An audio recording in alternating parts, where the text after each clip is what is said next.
नमस्कार सभी पेंशन धारकों का स्वागत करते हैं एक बार फिर से हमारे इस YouTube चैनल पर। दोस्तों इस वक्त की पेंशन भोगियों के लिए बहुत ही महत्वपूर्ण और इम्पोर्टेंट खबरें आ रही है। जी हाँ दोस्तों, पेंशन भोगियों के लिए गुड न्यूज़ बताई जा रही है। सरकार ने इतनी बढ़ाई है आप सभी की पेंशन। तो दोस्तों आखिरकार पेंशन हाइक बढ़ोतरी को लेकर सरकार की ओर से क्या बड़ा अपडेट आया है, इसके बारे में दोस्तों आज की इस वीडियो के अंदर बात करेंगे। और वहीं बात करेंगे केंद्र सरकार की चौखट पर हाजिरी और आश्वासन से थक चुके हैं ईपीएस 95 पेंशन भोगी, अब बजट तक का है इंतजार। आखिरकार दोस्तों केंद्र सरकार की चौखट पर लगातार दस्तक देने के बाद और आश्वासन सुनकर ईपीएस 95 पेंशन भोगी जो है वो थक चुके हैं। और दोस्तों बजट 2025 जो फरवरी के अंदर आने वाला है, अब इसका इंतजार कर रही हैं। इसको लेकर दोस्तों आप सभी के लिए बड़ी खबर आई है, तो इसके बारे में भी आज की इस वीडियो के अंदर बात करेंगे। वहीं बात करेंगे सभी पेंशन लेने वालों के लिए 3 बड़े नियम यहाँ पर लागू कर दिए जा चुके हैं। जी हाँ दोस्तों, अगर आप भी किसी भी बैंक से पेंशन लेते हैं तो 3 नए नियमों का पालन आप सभी को करना होगा, जो कि 1 जनवरी 2025 से ही आप सभी के लिए लागू होने वाली हैं। तो कौन से नियम हैं इसके बारे में बात करेंगे। और वहीं बात करेंगे ईपीएस 95 पेंशन योजना में बड़ा बदलाव हो चुका है। 23 लाख कर्मचारियों को इसका फायदा मिलेगा। तो आखिरकार बदलाव के तहत 23 लाख कर्मचारियों को इसका फायदा लाभ किस तरीके से देखने को मिलेगा, इसके बारे में भी दोस्तों आज की इस वीडियो के अंदर बात करेंगे। इसलिए दोस्तों अगर आप सरकारी कर्मचारी, राज्य कर्मचारी या फिर ईपीएस 95 पेंशन भोगी है तो दोस्तों आज की इस वीडियो को आप लास्ट तक देखिएगा। और साथ ही हमारे चैनल पर नई हैं तो दोस्तों चैनल को भी सब्सक्राइब जरूर कर दीजिएगा। तो चलिए दोस्तों बिना किसी देरी के संपूर्ण खबरों को इस वीडियो के अंदर जान लेते हैं। जान सबसे पहले बात करते हैं कि केंद्र सरकार की चौखट पर हाजिरी और आश्वासन से थके चुकी हैं ईपीएस 95 पेंशन भोगी, अब बजट तक का है इन सभी को इंतजार। श्रम और रोजगार मंत्री डॉक्टर मनसुख मांडविया ने 29 नवंबर को कमांडर अशोक रावत, एनएससी के अन्य नेताओं को आश्वासन दिया था। वित्त मंत्री निर्मला सीतारमण 2025-26 का बजट पेश करेगी। अगर उनकी मांगे पूरी है तो ठीक, अन्यथा मायूसी के अलावा कोई चारा पेंशन धारकों के पास से नहीं बचा है। जी हाँ दोस्तों, यहाँ पर श्रम और रोजगार मंत्री डॉक्टर मनसुख मांडविया ने नवंबर में कमांडर अशोक जी रावत के एनएससी नेताओं को आश्वासन दिया। मंत्रालय न्यूनतम ईपीएस 95 पेंशन बढ़ाने की दिशा में लगातार काम कर रहा है। नेताओं से योजनाबद्ध आंदोलन वापस लेने का आग्रह किया गया, क्योंकि ये मुद्दा पहले से ही मंत्रालय में सक्रिय विचाराधीन था और वरिष्ठ नागरिकों के विरोध प्रदर्शन से मंत्रालय की छवि खराब हो रही थी। पेंशन भोगी गौतम चक्रवर्ती इसको लेकर कहते हैं कि मांडविया जी ने उन्हें कुछ समय देने का सम्मान करते हुए कमांडर अशोक जी रावत के सर के साथ मकर संक्रांति 2025 तक आंदोलन के कार्यक्रम को स्थगित कर दिया। बेशक महाराष्ट्र के सीएम देवेंद्र फडणवीस द्वारा एनएससी नेताओं को दिए गए आश्वासन से हम मामले को लेकर पीएम के सामने उठाएंगे, ये स्पष्ट रूप से इस निर्णय को यहाँ पर प्रभावित करता है। फिर राज्यसभा से बड़ी खबर आती है। ईपीएस 95 पेंशन धारकों की मांगों के संबंध में सांसद असदुद्दीन ओवैसी द्वारा उठाए गए सवालों के लिखित जवाब में बता दिया जा चुका है। ईपीएफओ के पास बढ़ोतरी पर विचार करने के लिए कोई भी फंड नहीं है।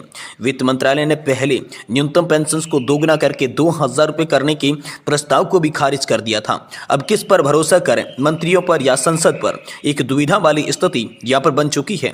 सरकार के पास मुफ्त बांटने के लिए बहुत कुछ है। कई ईपीएस 95 पेंशन धारक और उनके परिवार इसके लाभार्थी भी है, वरना एनडीए हरियाणा और महाराष्ट्र में इतनी आसानी से कैसे जीत सकती है। जी हाँ दोस्तों, कई लोग हो सकते हैं जिनकी सरकारी मुफ्त सुविधाओं का लाभ नहीं मिला है। आइए 1 फरवरी 2025 तक इंतजार करते हैं, जब तक वित्त मंत्री निर्मला सीतारमण 2025-26 का बजट पेश करती है। अगर मांगे पूरी नहीं होती है तो ठीक है, अगर फिर से नजरअंदाज किया गया है तो इसका मतलब या तो ये मनसुख मांडविया मदद की कोशिश करने में विफल रहे हैं, या अपने बदनाम प्रतिपूर्तियों सुरेश गंगवार और भूपेंद्र सिंह यादव की तरह उन्हें भी कमांडर सर और एनएससी नेताओं के सामने लालच दिखाया और हमारे साथ विश्वासघात किया। ऐसी स्थिति में सबसे अच्छा तरीका यही होगा कि हम सब अपने मित्र कर्नेल पाल सिंह की व्यवहारिक सलाह माने। सरदार जी ने हमें सलाह दी है कि गरीबों में जीना सीख लो, गरीबी के अंदर जीना सीख लो। ये पेंशन धारक जो हैं, इन दोनों आप सभी के लिए बड़ी राय जो है निकल कर सामने आ रही है। वहीं दोस्तों अगली बड़ी खबर की बात करें तो पेंशन भोगियों के लिए गुड न्यूज बताई जा रही है। सरकार इतनी बढ़ाएगी आप सभी की पेंशन। जी हाँ तो दोस्तों पेंशन भोगियों के लिए राहत भरी खबर है। बढ़ती हुई महंगाई और जीवन लागत को ध्यान में रखते हुए भारत सरकार ने पेंशन भोगियों की पेंशन प्रणाली में सुधार कर दिया है। अब सरकार ने पेंशन भोगियों से जुड़े कुछ नियमों में बदलाव किया है। ये नियम पेंशन भोगियों के जीवन को सुरक्षित बनाने के लिए लागू किए गए हैं। आपको बता दें कि 1 जनवरी 2025 को ये नियम आप सभी पर लागू होने जा रहे हैं। तो आइए इन नियमों के बारे में विस्तार से जानते हैं। भारत सरकार पेंशन योजना के समाज में कमजोर और जरूरतमंद वर्गों को आर्थिक सुरक्षा देती है, लेकिन आपको बता दें कि अगले साल से पेंशन को लेकर नियम बदलने वाले हैं। अब सरकार के नए नियम के तहत पेंशन को लेकर कुछ नए नियम लागू किए गए हैं। उसमें डिजिटल पेमेंट व्यवस्था को प्राथमिकता दी गई है। अब अगले साल लागू होने वाली इस नई व्यवस्था में डिजिटल पेंशन प्रणाली की ओर से अधिक जोर दिया जाएगा। दरअसल आपको बता दें कि नए नियमों के तहत पेंशन भोगी को एक डिजिटल खाता भी दिया जाएगा और साथ ही पेंशन भोगी अपनी पेंशन संबंधी जानकारी कहीं से भी आसानी से प्राप्त कर सकेंगे। यह ऑटोमेटिक डिजिटल पेंशन प्रणाली के तहत पेंशन की राशि हर माह की पहली तारीख को सीधे बैंक अकाउंट में आएगी। नए नियमों के अंतर्गत न्यूनतम पेंशन राशि को बढ़ा दिया गया है। इसके बाद न्यूनतम पेंशन की राशि 9,000 रुपये प्रति माह कर दी गई है। यह बढ़ोतरी पुरानी पेंशन योजना की राशि से 155% से भी ज्यादा है। वहीं अब इन नियमों को ध्यान में रखते हुए जितने भी पेंशन भोगी उन्हें 5 लाख रुपए तक का स्वास्थ्य बीमा कवर भी मिलने वाला है। इसके अलावा आप सभी के लिए कई फायदे यहां पर मिलने वाले हैं। इनमें कैशलेस ट्रीटमेंट की सुविधा और साथ ही साथ देश भर के जितने भी अच्छे हॉस्पिटल्स हैं वहां पर इलाज का भी प्रावधान किया गया है। इतना ही नहीं, टेली मेडिसिन सेवा भी उपलब्ध करवाई जाएगी। इन सब के साथ ही नए नियमों के तहत जीवन प्रमाण पत्र की सरल प्रक्रिया को भी अपनाया जाएगा। अब नई व्यवस्था के तहत जीवन प्रमाण पत्र को जमा करने के प्रोसेस को डिजिटल बना दिया गया है, जिससे ये प्रक्रिया और भी आप सभी के लिए आसान हो जाएगी। वहीं फैमिली पेंशन की भी व्यवस्था आप सभी के लिए बदली जा चुकी है। अगले साल लागू होने वाले इन नए नियमों के मुताबिक जितने भी वरिष्ठ नागरिक हैं उन्हें भी राहत मिलने वाली है। अब क्योंकि बायोमेट्रिक वेरिफिकेशन घर सेवा की सुरक्षा भी देता है।